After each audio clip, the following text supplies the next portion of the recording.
Okay, I'm going to do a test this morning, and I'll put a new quilt group.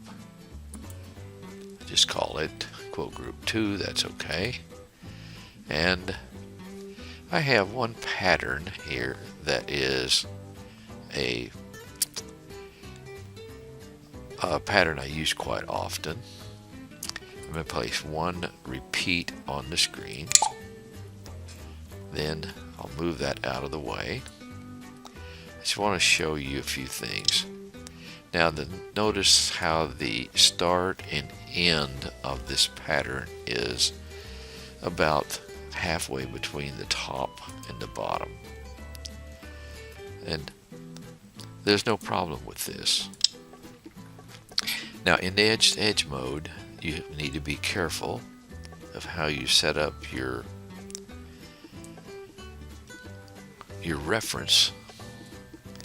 Now, I'm going to place another pattern on so that we can compare some things. I'll go get another pattern, and I'll just go to the C drive and the Designs by Deb.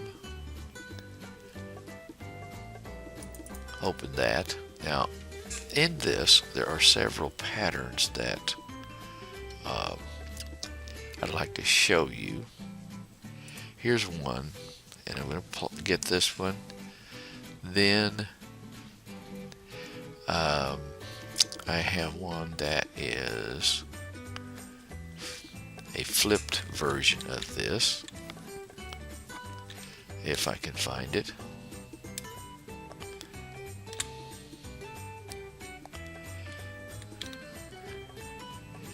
Go up here.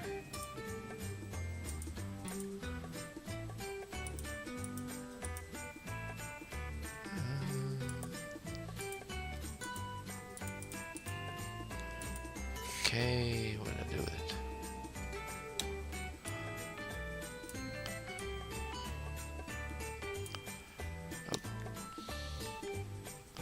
Okay, Just Roses Flipped is another one. And put these on the, so I have 3 patterns over here in the preview window. Here's the leaf and curl that's already on there.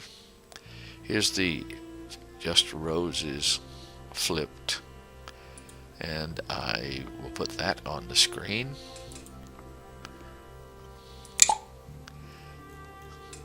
All I'm doing here is comparing where things start. Let's put it right beside that. And now I'm going to go and get this Posies pattern. Put it on the screen. Okay, I have now 3 possible examples of where the start and end can be. Okay, in this pattern, the start and end are at the top.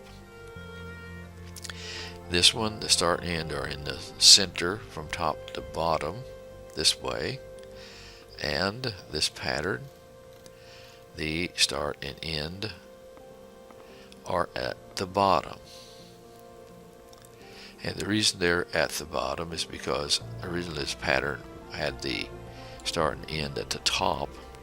I'll just flip it.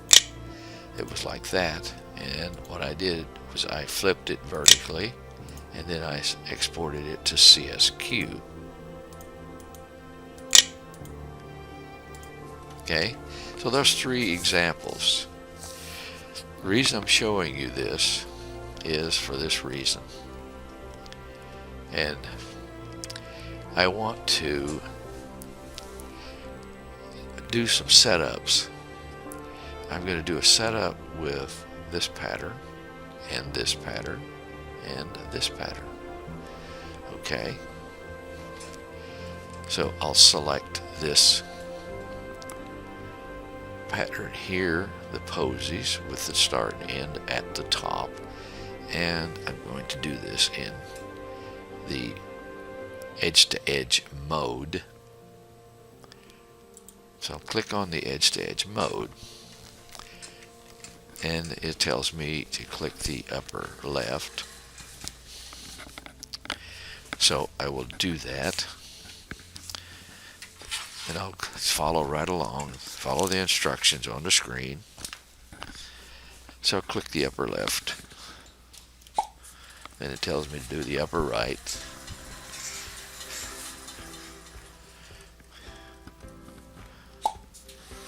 Yeah, the lower right.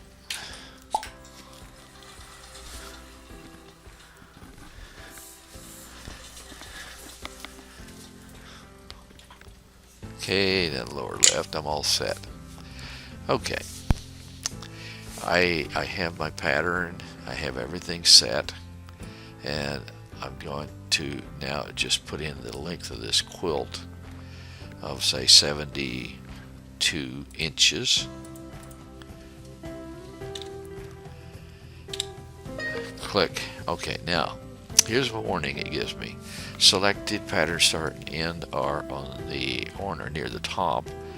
May not be appropriate for end of set. Click yes to change to place 2 pins. No for end of set. Well, this wouldn't work for end of set, because once you quilt a row and roll the quilt, the end of set is up on the roller, a take up roller. So I'll click yes, and that will change it to place 2 pins. And what it's talking about is right over here. I'll show you. Originally this was end of set. Now it's placed 2 pins, and you can see that over here, right there, is your registration point, and there's your registration point on the right side. So what's going to happen when you quilt this row, it's going to tell you to mark this point on the right, and it'll, once you do that, click OK, it'll tell you to go and mark this point, and you have to mark it with something, a piece of paper with a dot on it. Place that right under the needle. So that's one case. Now, the reason it needed to change that is because you can't reach this end point. And I should have shown you in the beginning this continue method here. This place 2 pins, but if we go to Tools, Technical Support, Controller Definition, we can see that the default for the E2E registration is end of set, but I can change that to place 2 pins, and that will be the default from now on if I select this and then I use File, Save, and Close. That will change that for me. Okay, let's go and look at another situation. I'm going to go and get another pattern. Get this one. Click on the edge to edge, and it's going to give me another quilt group here. And again, I will just have to follow and set everything up again.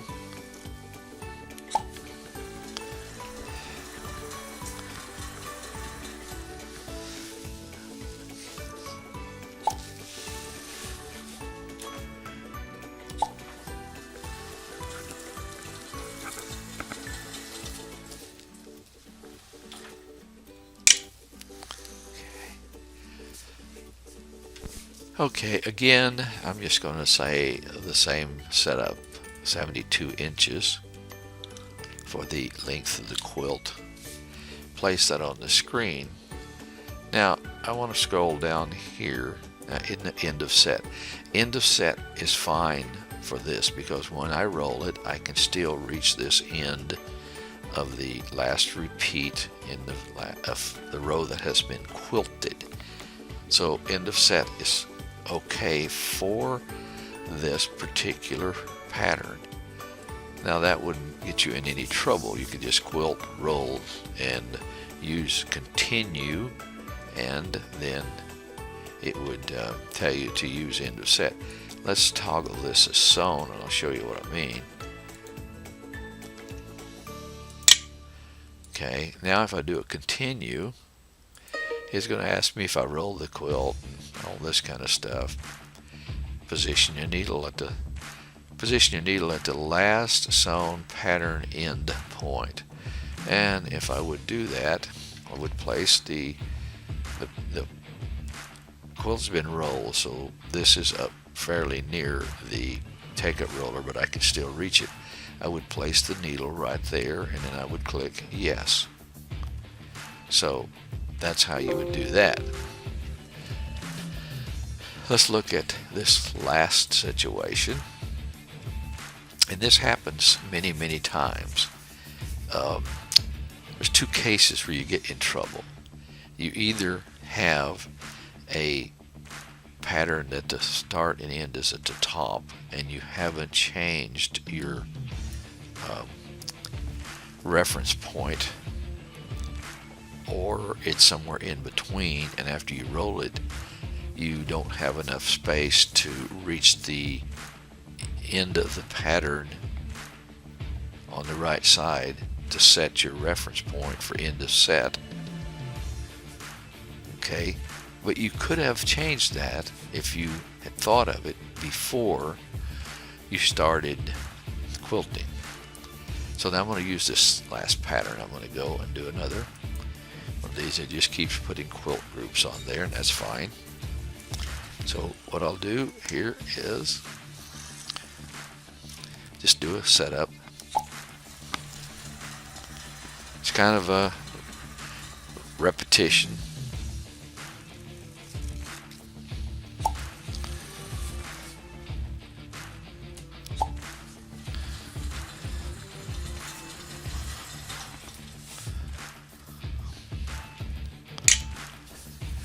And we'll enter the quilt length again.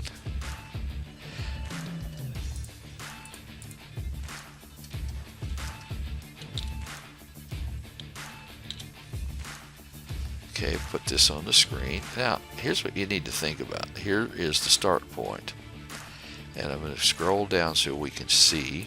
This is end of set. I did not change that before I started my setup, but I haven't quilted anything. Now, if I quilt this, I can only roll this to a point where I can still reach this, but that probably won't give me enough room from here all the way down to the bottom of this. So let me just do a quick, should let me do this. So if I go to there, then I come all the way down, say to the end of this.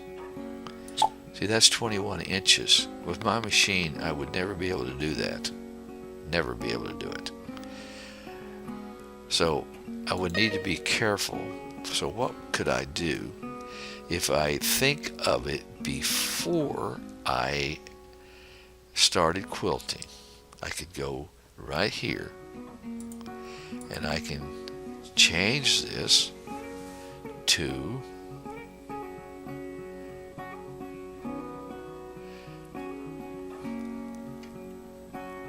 place 2 pins right here. See, you have 3 choices: place 2 pins, end of set, or use start point and end point. So I can say place 2 pins. Now I would be okay, because my reference when I hit continue would be place 2 pins. So that's where you can get yourself into some situation that's difficult to get out of. See, now I have my points right here. Okay, and after I quilted this row and I rolled it, it would tell me to mark my points.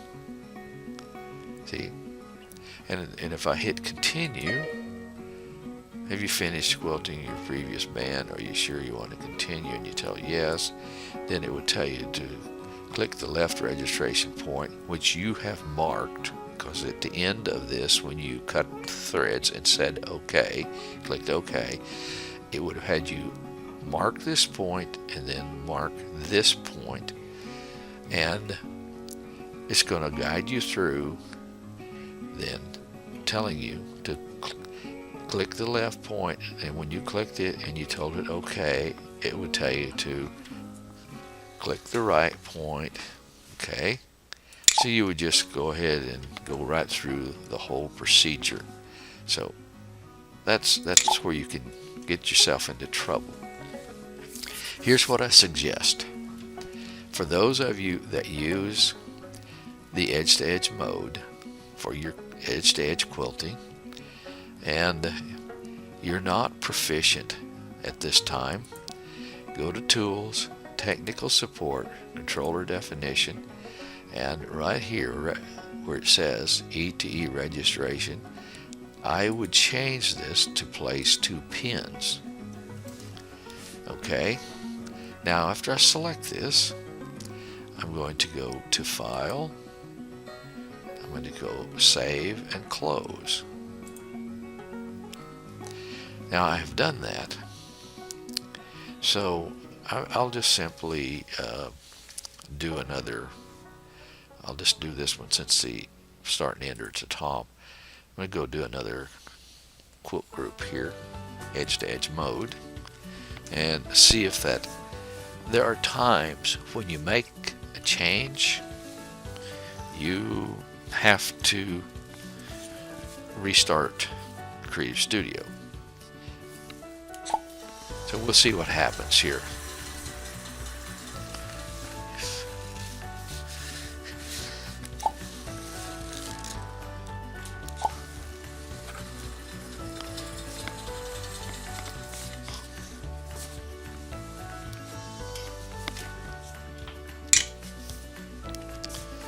Put in the quilt length.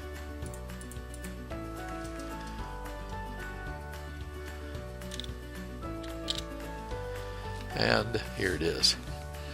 Okay, now it has in fact given me what I need, place 2 pins, because that is now my default.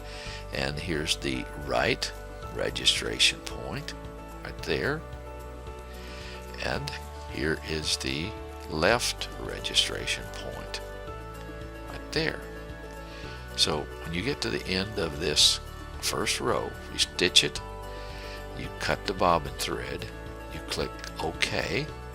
It will tell you to mark this point because it will move there. It will move, the machine will move to that point, and you mark it either with a pen, or I prefer a piece of paper with a dot on it.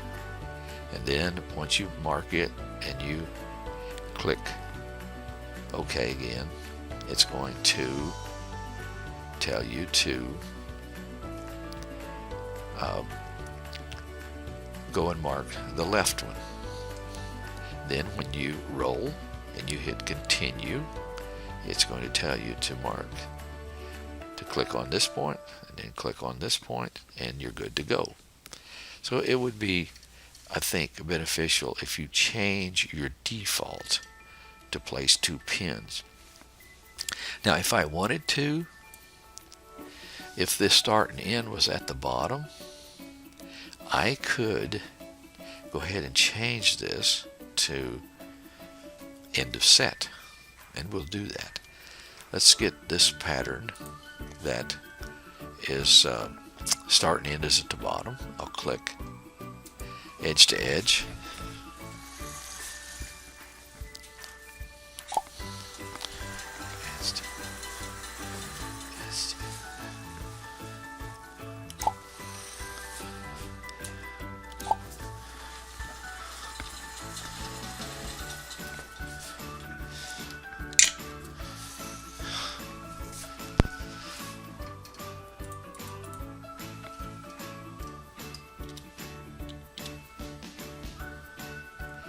Okay, since the start and end are down here at the bottom, I may not want to use